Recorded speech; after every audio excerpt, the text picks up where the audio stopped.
ثاني يفقه قولي ربي يسر ولا تعسر يا كريم لا حول ولا قوة إلا بالله لا حول ولا قوة إلا بالله لا حول ولا قوة إلا بالله العلي العظيم وقال الله تعالى في كتابه العزيز أعوذ بالله من الشيطان الرجيم يا أيها الذين آمنوا اتقوا الله حق تقاته ولا تموتن إلا وأنتم مسلمون أما بعد.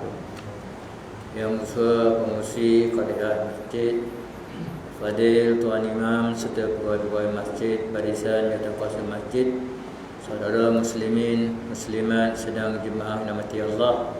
Alhamdulillah, kita syukur Allah Ta'ala dengan segala taufik hidayah dan inayah Allah SWT dapat kita sama-sama berada dalam rumah Allah ini, sama-sama kita solat berjemaah dan sama-sama kita mengimarahkan masjid manhajkan Allah kepada kita. Di samping kita isi masa kita sikit dengan kuliah atau dengan majlis ilmu berhubung dengan bab munakahat, iaitu ilmu nikah kahwin lah kan. Kita menteri nikah kahwin, dah ada ilmu nikah kahwin lah kan. Tu hari kita sampai kepada meminang kan, meminang ataupun peminangan. Orang yang meminang atau wakilnya, dia wakil orang pergi minang, disunatkan berkhutbah sebelum meminang dan sebelum akad. Sebelum akad nikah tu kita khutbah dulu kan, khutbah nikah dulu. Tapi minang ni kita pergi minang ni khutbah ke? Tak ada kan. Tak ada, banyak pantunnya tak. Yang tak ada pantun dah. Dia kata kan, singkap daun tengok buah, dia kata untuk tua tu tak. Ini ialah kan, ini ilmu kan, ilmu Islam kan. Jadi kita nak amal ke tak amal ke, buat ke tak buat ke, nak cari pahala tak cari pahala ke, ulanglah kepada kita. Jadi sebenarnya benda-benda yang baik ni banyak kan, untuk mendatangkan kebaikan kepada kita. Tapi yang tak tinggal ni khutbah nikah tu lah kan, khutbah masa akad tu tak pernah lah tinggal. Walaupun benda tu sunat kan, tapi tak pernah lah kita tinggalkan. Yang mana khutbah tu dimulakan dengan memuji Allah, innal alhamdulillah ataupun innal hamdalillah. Kalau kita alhamdulillah kan. Kalau kita masukkan pula inna kan, lafznya sesungguhnya, kan inna tu mana ada sesungguhnya. Jadi inna tu dia menasabkan atau membagi hataskan. Yang selepas itu dah ada innal hamda. Kalau kita baca alhamdu, kalau innal hamda, ashhadu kan.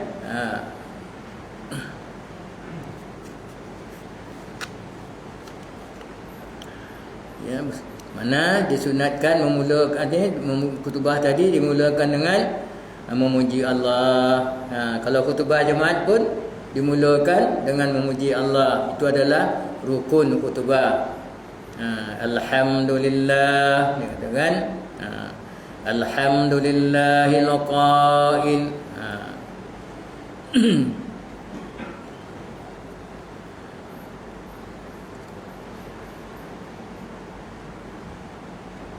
Dia bermulakan dengan bermuji Allah dan selawat atas Nabi.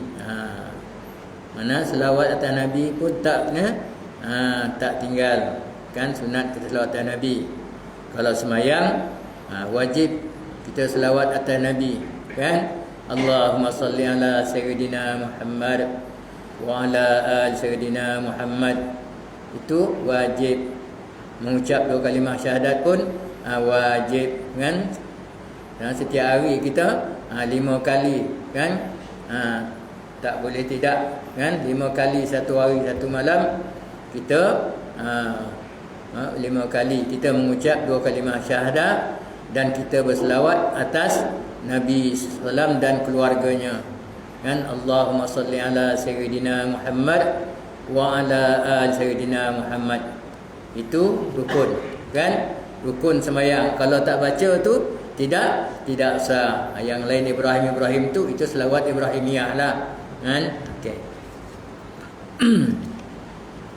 Ya, kita alhamdulillah, lepas tu selawat atas Nabi, lepas tu kita sampai hajat kita kan. Tak adalah macam kita nak khutbah Jumaat tu kan. Sama jugalah macam khutbah nikah pun bezalah sikit dengan khutbah Jumaat tu kan.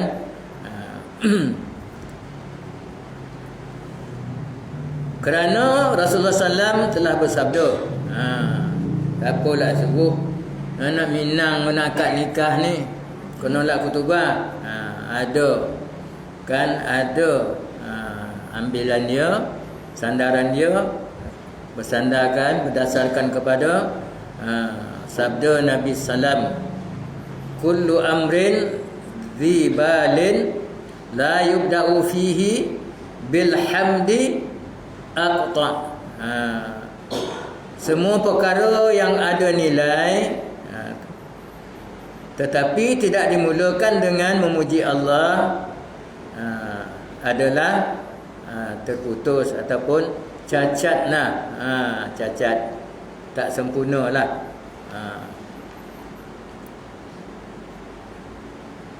Yang kedua, kemudian dia naklah berpesan supaya bertakwa kepada Allah kan. Tak adalah kita cakap dalam khutbah kita nak minang tu kan, alhamdulillah syalla ilaha illallah la syarikalah wa asyhadu anna muhammadar rasulullah kan. Allahumma salli ala Sayyidina Muhammad wa ala alihi wa sahbihi ajmain. Ya ayyuhalladzina amanu taqullaha haqqa tuqatih wa la tamutunna illa wa antum muslimun. Itu pesanan, wasiat suruh bertakwa kan, yang kita baca tu tadi ayat daripada surah Ali Imran kan. Kita tengok surah Ali Imran tu juzuk 4 tu, buka muka surat belakang dia tu. Ni depan ni juzuk 4, belakang dia tu situ ada ya ayyuhallazina amanu taqullaha haqqa tuqatih wa la tamutunna illa wa antum muslimun. Jadilah sekurang-kurangnya. Sebab tu ada wakil tukang cakap kan.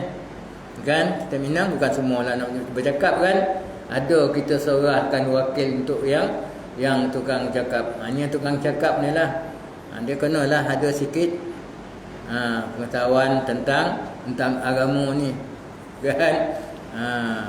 Kita biasa minang ikut adat kan, tidak pada syariat kan. Syariat tu jalan lah kan, syariat jalan kan, ikut jalan mana? Jalan Islam tu lah ya, yang hendak oleh Islam. Di situlah kan kadang kita ni ada yang tak penuh kita ni kan. Sebab itulah kita cakap itu kan, ya ayyuhallazina amanu taqullaha haqqa tuqatih wa la tamutunna illa wa antum muslimun. Wahai orang beriman, bertakwalah kepada Allah dengan sebenar-benar takwa, janganlah sampai mati melainkan Islam yang sempurna. Dah sempurna Islam dah, cara kita minang pun cara Islam dah kan, penuh lah kan. Ini yang tu kita tak ambil. Kita sampai anda pun dah tua macam ni, barulah ni kita dongah kan. Itu pun ada ngaji munakahat kan. Kalau kadang kalau tak ada orang belajar ni kan, balik bab semayang kan. Tentang kekeluargaan ni pun tak Tak ada banyak benda yang kita nak buat, jarang mengaji benda ni. Kan? Bila kita ngaji ni faham ke betul, dikatakan kitab fiqh ni kita baca habis-habis. Mana? Jadi kita ni ahli fiqh. Ya, mana? Golongan orang yang faham. Kan? Jadi kau tak habis kita ngaji ni, mana kita ni kurang kepahaman kita lagi.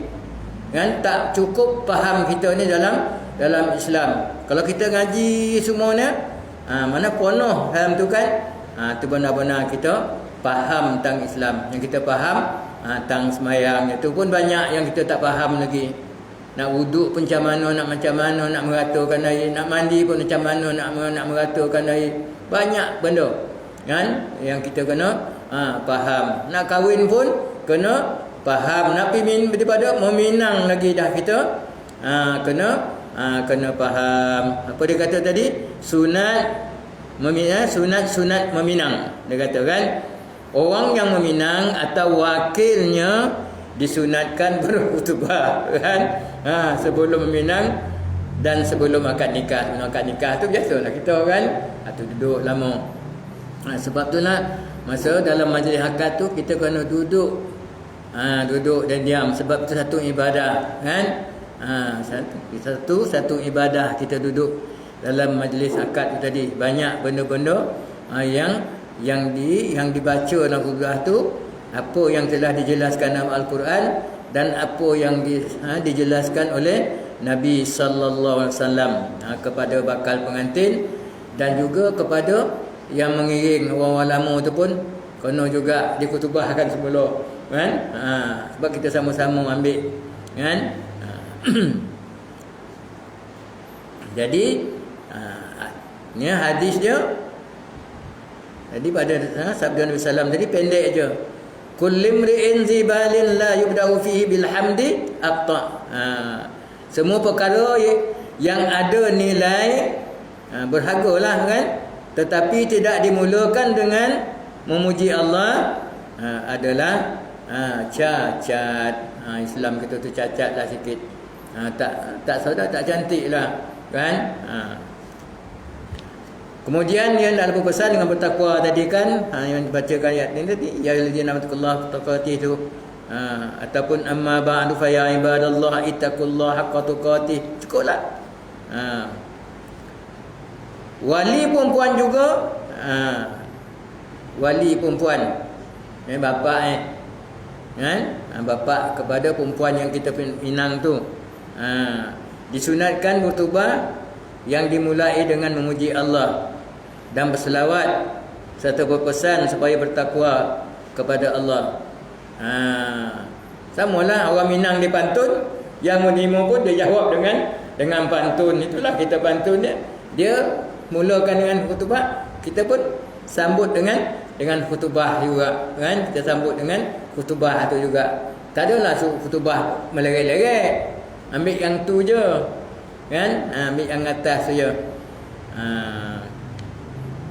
Saudara kena tulislah sikit tentang khutbah meminang kan. Khutbah nikah dah ada dah kan, khutbah meminang dan khutbah menerima pinangan. Kan, orang yang menerima tu kan, dia wali tu lah, dia wakil pula. Dia wakil pula untuk orang yang menerima kan. Yang wali tu wakil, orang yang menerima wakil tu, kenalah dia sambut tu tadi, dimulai dengan khutbah juga. Kan, barulah manis kan, barulah manis, barulah cantik kan. Nikah kita tu. Ya, wali perempuan juga disunatkan berkhutbah, ataupun wakil dia disunatkan berkhutbah macam tadi jugalah, dengan dimulakan dengan memuji Allah dan berselawat atas Nabi, dan berpesan sama-samalah kita bertakwa kepada Allah. Cukuplah kan, dalam bahasa Melayu je boleh kan. Sama-samalah kita bertakwa kepada Allah. Cukup kan.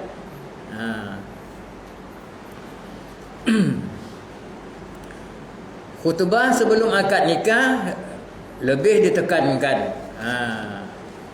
Masa akad nikah tu lebih lagi ditekankan kan. Pengantin pun boleh jaga khutbah. Kan. Kau tak nak pengantin malu lah dia kan. Tengah mengigil lah kau, tengok tangan sauju ke apa kan. Konolah juru nikah tu ataupun penolong pendaftar. Kan, penolong pendaftar tu imam lah. Kan, dia baca khutbah tu. Tak pun imam tu tak tolong. Kawan dia kau, Bilal dia kau, Bilal baca khutbah. Boleh. Kan? Boleh kan? Imam boleh, Bilal boleh, imam dua pun boleh.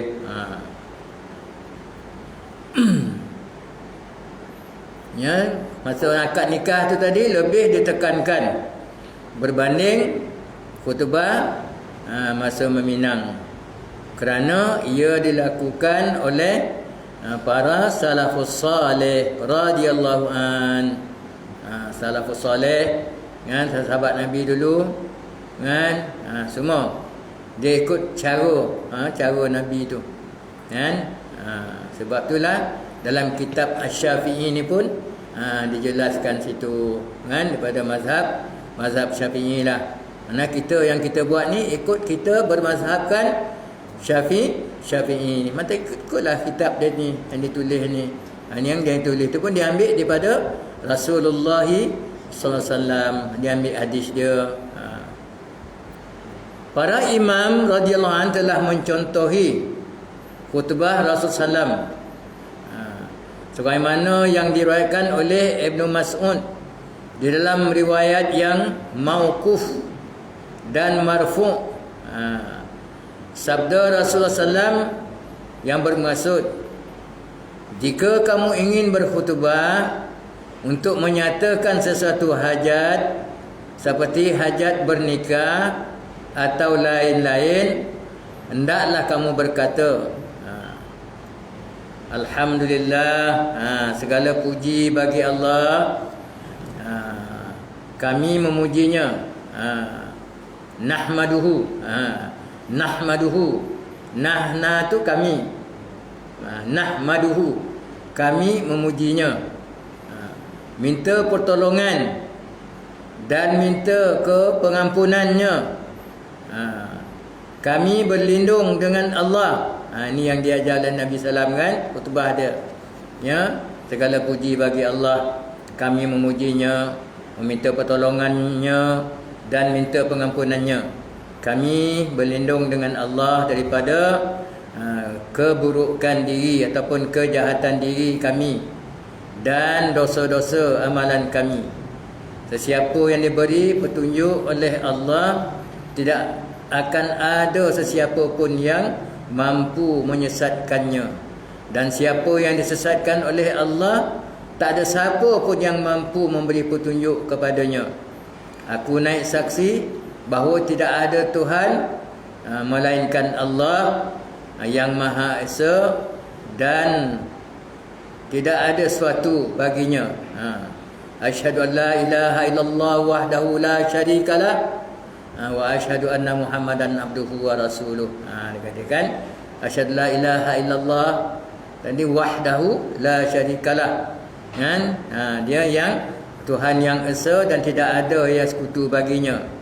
Aku naik saksi bahawa Muhammad itu adalah hamba-Nya dan rasul-Nya. Wa asyhadu anna Muhammadan abduhu, hamba-Nya, wa rasuluh, dan rasul-Nya. Khutbah Jumaat pun macam tu kan. Asyhadu an la ilaha illallah wahdahu la syarikalah wa asyhadu anna Muhammadan abduhu wa rasuluh. Amma ba'du fa ya ibadallah ittaqullah. Kan? Wahai orang beriman, bertakwalah kamu kepada Allah dengan sebenar-benar takwa, dan janganlah kamu mati, janganlah kamu sekali-kali mati melainkan Islam yang sempurna. Itu yang saya sebut tadi dah kan. Ya ayyuhallazina amanu taqullaha haqqa tuqatih wa la tamutunna illa wa antum muslimun. Payah nak apa? Setiap minggu khatib baca tu kan. Amma ba'du fa ya ibadallah ittaqullaha haqqa tuqatih wa la tamutunna illa wa antum muslimun. Kalau kita ikut-ikut dengar khutbah tu, lekatlah kat lidah kita. Macam kita baca Fatihah ya, kan? Lekat kat lidah tu. Kalau kita khusyuk khutbah lolap, tu tak lekatlah. Kalau khutbah kan baru kan amma ba'du fa ya ibadallah, dia pernah khusyuk. Lolap. Tu terpayah kan. Sebab itu rukun kan, itu rukun khutbah, kena dengar. Kau tak dengar, rugi jemaah kan. Rugi jemaah kita tu. Yang rukun tu kita dengar. Kalau cakap meleret-leret tu, itu pulang kita lah nak lolap-lolap. Kan? Okey. Wallahu alam. Jadi khutbah ni dah ditunjukkan. Jadi kata tadi, orang yang beriman bertakwa kepada Allah dengan sebenar takwa. Ini dalam surah Ali Imran ayat 102. Itu satu juzuk 4 tu lantana bir kan. Buka surat belakangnya tu, tu ada. Baris kedua atau baris ketiga tu. Terbayang kat kepala saya tu. Antara baris kedua atau ketiga tu. Ada, kan? Okey. Jadi sebut tu ataupun dia kata, wahai sekalian manusia, bertakwalah kepada Tuhan kamu yang telah menjadikan kamu bermula daripada diri yang satu, dan pasangannya Adam, mula diri yang satu daripada Adam, dan pasangannya Hawa. Kan? Tu dalam surah An-Nisa. Kan juzuk 4 juga tu, permulaan dia ayat yang pertama sekali. Bismillahirrahmanirrahim, tertulis itu kan. Lepas tu ya ayuhan nasu taqu rabbakumul ladzi khalaqakum min nafsin wahidah wa khalaqa minha zawjaha. Kan? Dalam surah An-Nisa tu ayat 1 tu. Itu pun ada dalam khutbah nikah. Khutbah nikah tu yang dia baca tu pun ambil daripada apa yang diajar oleh Rasulullah ni. Kan? Bukan dikarang, bukan ditulis-tulis sendiri. Apa yang ada dalam ni tadi, itu ada dalam khutbah nikah tu.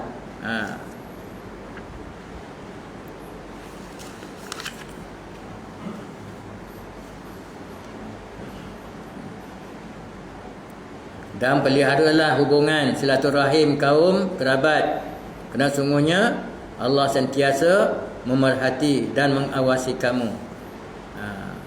Ada 3 situ. Lepas tu surah Al-Ahzab, ya ayyuhallazina amanu taqullaha, kan? Dan wahai orang-orang yang beriman, bertakwalah kepada Allah. Katakanlah perkataan yang tepat dan benar. Ya ayyuhallazina amanu taqullaha wa qulu qawlan sadida. Taqulu qawlan sadida.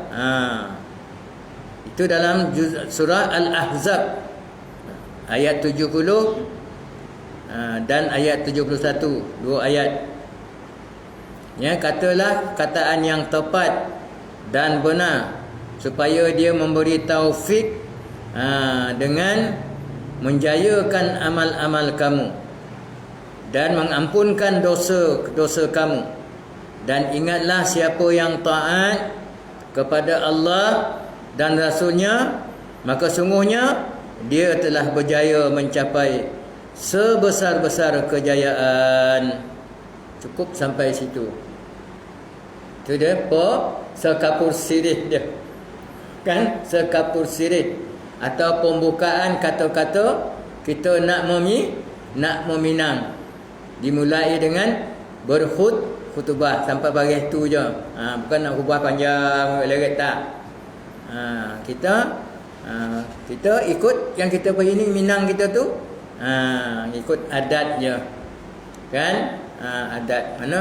Panggillah yang reti tentang adat tu, nak bercakap macam mana nak bercakap. Tapi yang sini, yang dalam Islam yang kehendak ni baru kita dengar kan? Kan? Ini kan baru kita Nongah nak minang ni berkhutbah rupa tak? Rupa nak minang ni berkhutbah. Mana disunatkan berkhutbah yang meminang dan yang menerima pinangan. Lebih kurang Pak Panjang tu je. Dia punya sekapur sedih tu. Pembuka kata, kan? Pembuka kata. Kan? Permulaan dia. Dia punya mukaddimah dia dengan khutbah. Hukumnya sunat. Hukum berkhalwat dengan tunang dan bergaul dengannya. Ni suka bila bertunang bawa jalan-jalan Kuala Kilik. Kan? Duduklah tempat-tempat, tempat-tempat sunyi. Apa hukum dia? Dekat nak share apa? 8.34 kan? 35 ya. 8.35. Menjadi kebiasaan dalam masyarakat Islam yang jauh daripada roh Islam.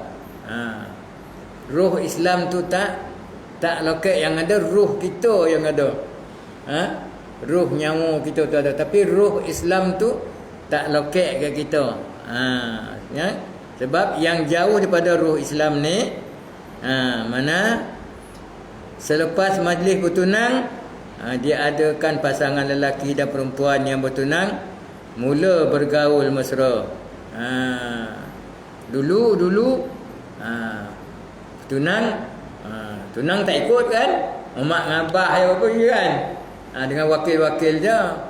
Yang kita yang berajat ni, yang lelaki yang nak minang ni, dia tak pergi, dia duduk kat rumah je kan. Dia dengar cerita, orang cerita daripada orang terbalik kan, balik orang tu kan, barulah dapat cerita dia macam mana kan. Tapi sekarang sama-sama nak pergi kan, sama-sama dah bergaul dah. Jadi kalau bergaul macam tu, bermakna roh Islam tu tak ada. Kan? Kayak kita bakal pengantin ni, kita kena jaga akhlak kita.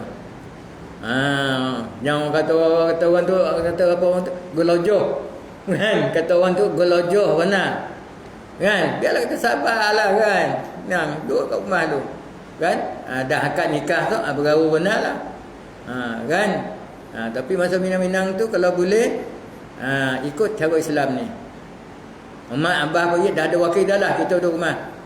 Janganlah kita nyibuk pula nak pergi sekali.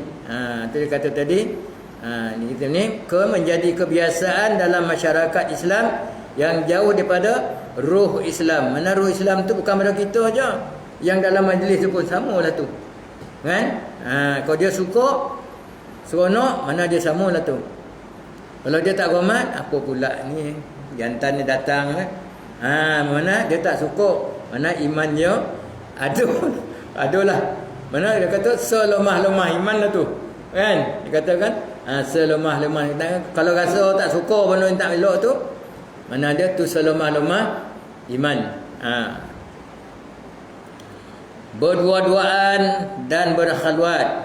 Berkhalwat ni duduk tempat-tempat apalah, nyuruk-nyuruk, sunyi-sunyi. Tak adalah kata buat benda yang tak baik kan. Tapi bersunyi-sunyi tu pun mana berkhalwat dah tu. Dia berdua-dua je. Mereka mendakwa tindakan tersebut membolehkan mereka saling mengenali dan mengetahui akhlak dan tabiat masing-masing. Tujuan macam tu.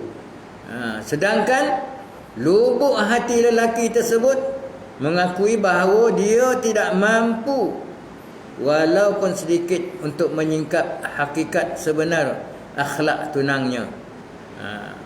Ini kerana dia sendiri sentiasa berfikir untuk berpura-pura di hadapan tunangnya bahawa dialah lelaki yang diidam-idamkan dari segi akhlak. Dia kata dia tu akhlak, nak menunjukkan akhlak, padahal yang tak pergi tu ya akhlak yang baik. Jadi kebaikan dan kecerdikan tunangnya pula menonjolkan sifat kepura-puraan yang lebih hebat lagi.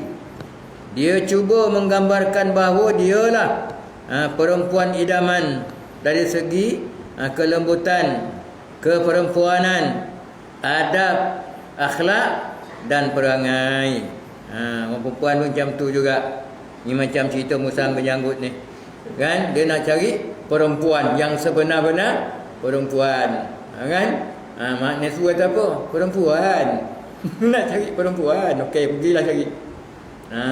Kan? Macam mana dia? Mencari. Kan?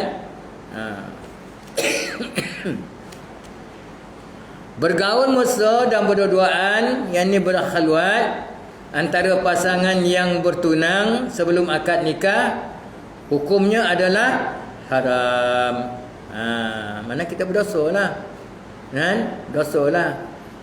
Tak pagi tu lagi baru. Kan? Banyak pahala dapat. Kan? Kalau pagi tu banyak dosa dapat. Hukum dia haram. Serta tidak diredai Allah. Allah tak reda. Allah ghadab. Ghadab tu apa? Marah, maghdub. Allah murka.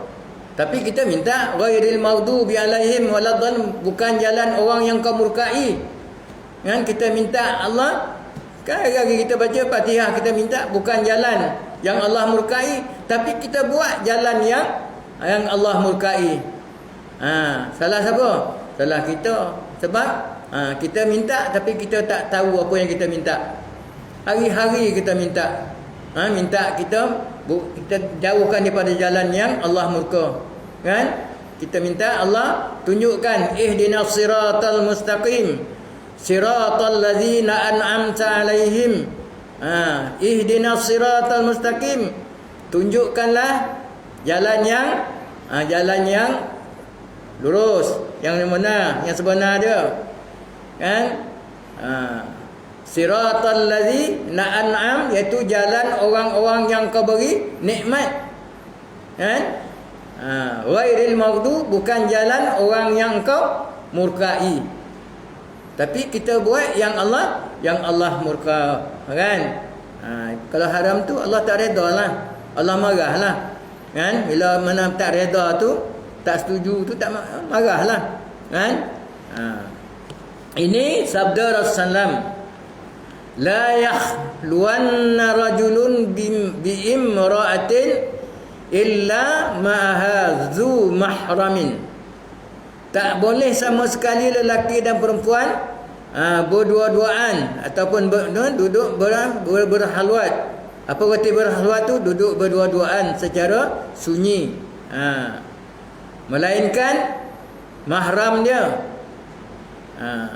ada bersama-sama mereka. Dia kata lainnya lah kalau ada mahram. Kan? Ada adik-beradik kita ataupun adik-beradik perempuan tu. Tunang sebelum akad nikah dikira sebagai orang asing. Tunang ni baru, belum nikah lagi, kita masih lagi berasingan. Mana kita masih berasing, kita ni orang asing lagi. Dia tu bukan jemaah, bukan mahram. Kan? Okey. Perempuan yang berakal, yang cerdik, baik lelaki maupun perempuan. Ni perempuan pun dia bagi tahu ni, ya. Perempuan yang berakal dan cerdik ialah perempuan yang tidak memperlihatkan dirinya di hadapan tunangnya. Dia menyuruh dalam. Kan? Selepas selepas pandangan tunang sehinggalah selesainya akad nikah. Ini kerana dia mesti memikirkan masa depannya dan mengambil kira kemungkinan yang mungkin berlaku yang mesti dihadapi. Dia juga perlu memikirkan jika pertunangan terputus, lelaki lain tidak akan meminangnya lagi setelah mereka mengetahui perhubungannya dengan bekas tunangnya. Dia tengok dia intim sangat. Kan? Baik putih tunang, orang lain pun tak berapa nak suka kat dia. Itu pulanglah kepada Allah Subhanahu wa taala. Kan? Semua tu atas tadi atas apa yang ditetapkan oleh Allah atas diri kita masing-masing. Kan? Kita ada menerima apa sahaja yang ditetapkan, yang ditentukan Allah Subhanahu Wa Taala. Jadi ini terserahlah kepada Allah. Adakah sebab kita melanggar hukum tadi atau ke macam mana? Siapa kita nak salahkan? Kan? Jadi apabila akad nikah telah berlaku, pergaulan dan khalwat dibenarkan. Duduklah bersunyi-sunyi, kan, berdua-dua, kan? Dah lepih pada akad tu. Kerana mereka sudah menjadi suami isteri.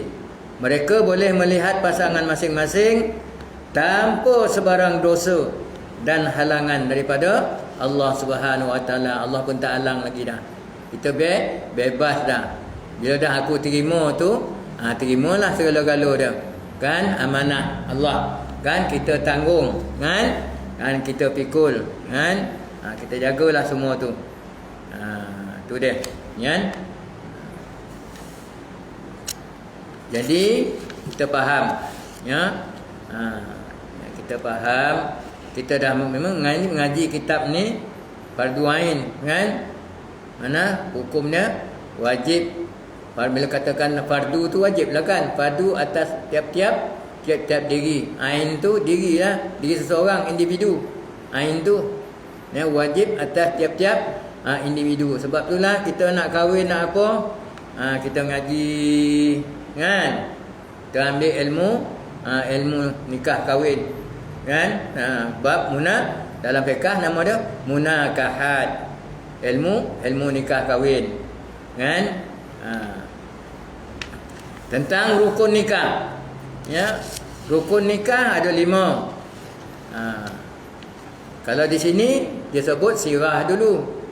Kalau kita sirah kemudian. Kalau kita lelaki, perempuan, kan, wali, kan, 2 saksi, barulah sirah, ijab dan kabul tu, kan.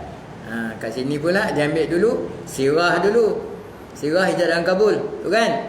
Lepas tu yang kedua isteri, yang ketiga suami, yang keempat wali. Wali tetaplah nombor 4 juga, kan. Saksi nombor 4, kan. Yang kelima baru 2 saksi. Macam mana pula tu? Bezalah kitab ni. Kitab yang lain tu dia sebut lelaki dulu, yang sirah tu pendiam sekali. Sini dia sebutnya sirah dulu. Sebab dia apa? Sirah tu tadi, mana sirah ni tadi? Penyerahan, kan? Dia nak sorak, kan? Mana berlakunya penyerahan, berlakunya akad dan nikah. Akad dan nikah tu boleh berlaku dengan adanya perempuannya. Yang ni, yang akad tu perempuannya, kan? Dengan adanya lelaki, kan? Dengan adanya wali, dengan adanya saksi. Pusing ke mana pun macam tu jugalah dia. Sama, kan? Mana akad ni penyerahan. Dia nak serah anak dia, kan? Dia nak serah, kan? Bila nak serah, siapa nak serah? Tentulah anak dia. Perempuan yang dia nak serah, anak perempuan, kan? Nak serah kat siapa? Dia serah dekat lelaki. Adalah lelaki dia sebagai suami, kan? Kemudian tu yang menyerah tu adalah penyerah dia. Penyerah dia siapa? Wali dia lah, kan? Sama ada dia berwakil ataupun dia sendiri serah, kan? Dia wali. Dia serah tu dan ada wali tu pula, mestilah nak didengar oleh dua orang saksi. Jadi mana-mana pun sama juga, kan? Kalau kita ikut tu pula, mesti nak ada lelaki, nak ada perempuan, nak ada wali, nak ada lah dua saksi, barulah sorak. Sama jugalah, kan? Jadi tu tak payahlah kita tengok dalam kitab tu macam ni, kitab ni lain pula, sebut nilai dulu. Jadi kepahaman dia sama. Sirah rukun yang pertama. Sirah ialah lafaz, ya. Lafaz ijab kabul, itu dikatakan sirah. Apa arti sirah tu? Sirah itu ialah lafaz ijab dan kabul. Besok boleh ada soalan kita orang nak nikah tu. Sirah apa dia sirah tu? Imam tanya kan nikah tanya apa sirah tu? Entah apalah kan. Dia kata sirah tu ialah lafaz ijab dan kabul. Lafaz ijab dan kabul adalah daripada wali ataupun wakil wali. Kan? Tu yang akan datang kita sambung. Ya, cukuplah masa kita dan kita berhentilah sekatnya dulu. Ya. Jadi yang akan datang kita sambung lagi. Jadi kesimpulan yang tadi itu berhubung dengan peminangan tadi, kita dah faham dah macam mana nak minang, cara-cara Islam. Itu dia.